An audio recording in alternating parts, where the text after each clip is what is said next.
Something changed inside Ferrari over the winter, and almost nobody noticed until Montreal. A new voice on Lewis Hamilton's radio, a reshuffled pit wall. A performance engineer he had trusted for years quietly moved into his garage. For a season and a half, the partnership simply did not work. Then, on lap 62 of 68 at the Canadian Grand Prix, Hamilton swept past Max Verstappen into turn 1 and held on for his best Ferrari result yet. And the man on the other end of that radio was never even supposed to be there for good. Hamilton left the most fluent driver and engineer partnership of his career to gamble on Ferrari in the final stretch of his time in the sport. A new car he could learn, a new culture he could adapt to. But talking to his engineer was supposed to be muscle memory. It wasn't, and you could hear it. The lowlights became their own genre. In Australia, his first race in red, tense and clipped exchanges over a steering setting called K1, the 7-time champion saying please over and over like a man managing a conversation rather than having one. In Miami, the line that went around the world, have a tea break while you're at it, fired off during a botched sequence of team orders. And in Monaco last year, the one that stung most, Hamilton asking over the radio, "Are you upset with me or something?" and getting nothing back. Silence on one of the most exposed broadcast feeds in the sport. The pattern ran the whole season, from Australia to Abu Dhabi. 24 races, a driver and an engineer who never clicked.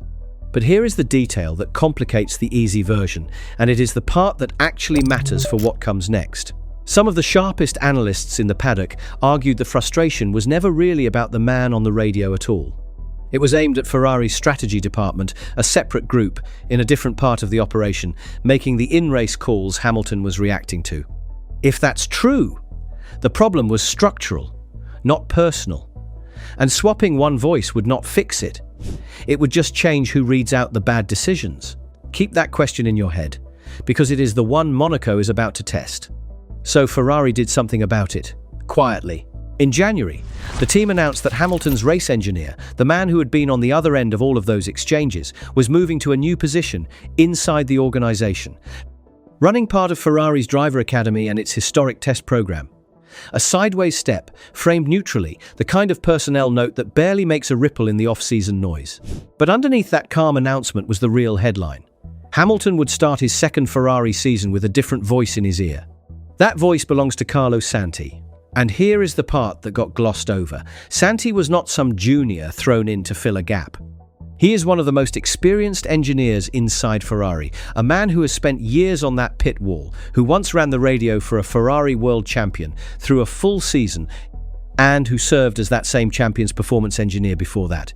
This is a heavyweight, but when he took over Hamilton's car, it was still widely understood as a stopgap, an interim arrangement. A safe pair of hands to steady the ship while the team sorted out a longer-term plan. The longer-term plan had a different name attached to it entirely, because at the same time Santi stepped onto Hamilton's radio, Ferrari brought in an outsider. Cedric Michel Grosjean, an engineer poached from a rival team, where he had worked trackside with one of the grid's brightest young talents. He was hired with a specific brief: become Hamilton's long-term race engineer. Santi, in that plan, was the support act. Michel Grosjean was meant to be the headliner. And think about what that move alone tells you. Ferrari did not simply promote from within or shuffle existing staff. They went out and took a senior trackside engineer from one of their main title rivals, a man who had been working at the front of the grid with a driver fighting for wins. You do not poach someone like that to babysit a struggling project. You do it because you are treating the driver's pit wall as something worth real investment. Ferrari, in other words, was not patching a problem. They were building something around Hamilton, and they were willing to weaken a competitor to do it. So Ferrari built Hamilton a new pit wall with 2 engineers pointed at the same job, one holding the role now, one being groomed to take it later. On paper, that is the kind of arrangement that creates exactly the confusion they were trying to escape. 2 cooks, shared responsibility, the very ambiguity that can poison a driver relationship. There was a third piece, and this one mattered to Hamilton more than either of the others. His performance engineer is a man named Luca Diella. And Diella is not new to Hamilton at all. He worked alongside Hamilton for years at Mercedes, on the power unit side, before following him into the Ferrari project. He joined the team early in the first Ferrari season, and by the back half of that year, around the Belgian Grand Prix, he had moved directly into Hamilton's race garage. He was a familiar face and a trusted voice, someone who already knew how Hamilton thinks, what he feels through the car, how he likes information delivered. In a garage full of new relationships, D'Ella was the one piece of continuity Hamilton brought with him from his old life. Put it together, and you get an unusual machine. A current race engineer who was framed as temporary, a future race engineer being eased in from a rival team, and a performance engineer imported from Mercedes specifically because he already speaks the language. It should not be obvious that this works. If anything, it reads like a setup, waiting to repeat the same crossed wire problems all over again. Then, Canada happened. If this video is helping you make sense of what's going on inside Ferrari right now, subscribe. This is the kind of behind-the-scenes story we break down every week. While the headlines have all been about that one weekend in Montreal, the bigger picture is that Hamilton's second season had already been swinging between extremes. He took a podium early in the year in China, a sign the new setup might have legs. But then came dips in Japan, and again in Miami. Weekends where he could not beat his teammate on the road, where the old questions crept back in. The season was not a straight line up. It was a driver, and a new pit wall searching for consistency. Which is exactly why what happened next mattered so much. It was not the first good day. It was the day everything finally lined up.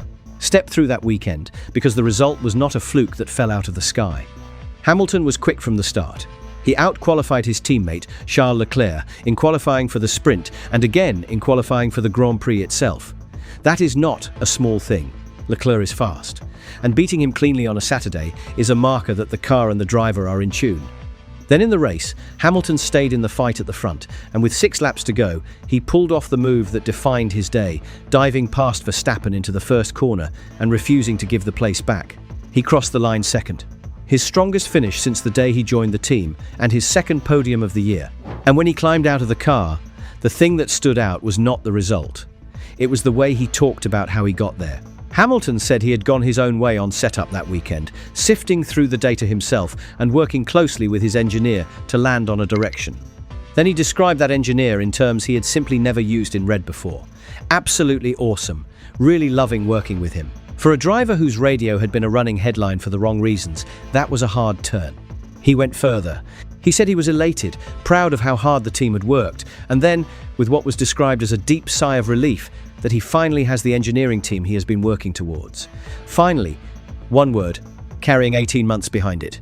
There is one more line worth being careful with. Hamilton also praised what he called his number 2 for doing a fantastic job that weekend and helping him pull more performance out of the car. The honest answer is that it is not fully clear who he meant. It could be the long-term engineer being integrated. It could be his trusted performance engineer from Mercedes. Some reports attached the praise to one specific name, but that was the reporting filling in a gap, not Hamilton spelling it out. So treat that one as an open question rather than a settled fact. What is not in doubt is the shift in tone. The same driver, the same red car, the same broadcast feeds that once carried the silence and the sarcasm, now carrying relief and warmth. That contrast is the whole story. But the version you've heard, the clean one where Ferrari swapped an engineer and fixed a driver, is not quite the full picture. Remember the structural point from earlier, that some of the original friction may have lived in the strategy department, not in the engineer's headset. If that is true, then the Canada turnaround may be about more than one personnel change. It may be that Ferrari quietly tuned how the whole operation talks to Hamilton, who makes which call and when. The radio voice is the part you can hear. The plumbing behind it is the part you can't. And the plumbing may matter more. Here is where the picture gets genuinely complicated, because the arrangement that produced this result is the same unsettled arrangement we described, and nobody has officially resolved it. Santi was the interim choice. Michel Grosjean was the intended long-term engineer. So, a fair question hangs over all of this. If the temporary setup is the one delivering Hamilton's best Ferrari weekend, what happens to the plan? The reporting here splits, and it is worth being precise about how. One account suggests Santi has become more than a short-term fix, that he is settling into the role properly.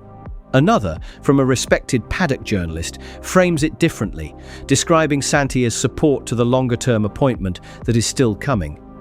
and noting that the voice on Hamilton's radio will not always be the same person, partly because of other commitments behind the scenes. Those are not the same story. But notice what both versions agree on. Santi is the man on Hamilton's radio right now, and Santi will be the man on Hamilton's radio at the next race. The long-term plan has not taken over yet. There was even an expectation earlier in the season that the new long-term engineer might step onto the radio at Miami. It didn't happen. So, the cleanest way to put it. Ferrari has not announced a permanent number 44 race engineer. What they have is a setup that is working, built on a man who was supposed to be keeping the seat warm. That decision seemed small at the time. It is starting to look like it wasn't. And it puts Ferrari in an awkward spot heading into the back half of the season. The plan, on paper, was always to hand the car to the long-term engineer they poached from a rival.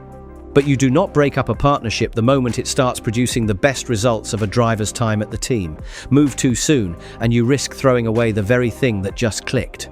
Move too late, and you have an expensive long-term hire sitting on the sidelines while a so-called stopgap does the job he was brought in for. Every weekend Hamilton keeps performing with Santi on the radio makes that call harder, not easier. The better the interim works, the more awkward the plan becomes. And Monaco, where this partnership should be at its strongest, is exactly the kind of weekend that could lock the temporary man into the seat for good. And while all of this plays out, there is a much larger reality Hamilton cannot escape, no matter who is on his radio. Because a perfect pit wall does not fix a car that is down on power. Ferrari sits second in the constructors' standings, but second is a long way back. The team has somewhere around 150 points. Mercedes, the dominant force this year, has over 200. That is the real gap, and it is not subtle. Their young driver, Andrea Kimi Antonelli, leads the Drivers' Championship on 131 points after a run of 4 straight wins, holding a lead of more than 40 points over his own teammate. Hamilton, for all the progress in Canada, sits 4th in the standings on 72 points, just 3 behind Leclerc. He is winning the battle inside his own garage. He is nowhere near winning the war at the front. And here is the detail that frames the whole celebration. The race Hamilton was so thrilled to finish second in was won by that same Mercedes driver, Antonelli, who walked away from Montreal, having stretched his championship lead even further. So Hamilton's best day in red, the weekend that finally clicked, still ended with him watching the dominant car disappear up the road. That is the gap. A perfect partnership got him onto the podium. It did not get him to the top step. Hamilton himself has been blunt about why. He has pointed to Ferrari's engine as the thing holding the whole project back, the deficit that no amount of communication can paper over. A great relationship with your engineer helps you extract everything the car has. It does not give the car more than it has, which is what makes the next race the real story here. The calendar this year is not the one fans are used to. Monaco, normally a late May fixture, has been shifted later in the season. Part of a reshuffle designed to keep freight and equipment moving sensibly across continents rather than zigzagging the globe between races. And the timing could not be better for Hamilton. His Canada breakthrough does not lead straight into another power circuit where Ferrari's engine weakness gets fully exposed. It leads to Monaco, the one place on the calendar where raw engine power matters least. Think about what that means. Around the barriers of Monte Carlo, lap time does not come from horsepower down the straights. It comes from precision, from confidence, from a driver placing the car within inches of the wall lap after lap. It comes from trusting every single word in your ear, because a late call or a missed message on that circuit does not cost you a tenth, it costs you the race in the wall. Monaco is the purest test of exactly the thing that was broken, the communication, and the smallest possible test of the thing Ferrari cannot fix, the engine. In other words, if the new pit wall is real, Monaco is where it should shine. And if any doubt remains about whether Canada was a one-off, Monaco is where it gets answered. Hamilton has already said he wants to arrive carrying the same energy he found in Montreal. He arrives second-guessing nothing about the voice in his ear for the first time in his Ferrari career, on the track that rewards that trust more than any other. But here is the bigger picture, that one good weekend cannot hide. Even a flawless Monaco does not change the championship math. Mercedes are gone up the road. Their young driver leads the title by a distance, the team is racing in a different league, and Ferrari are scrapping for second.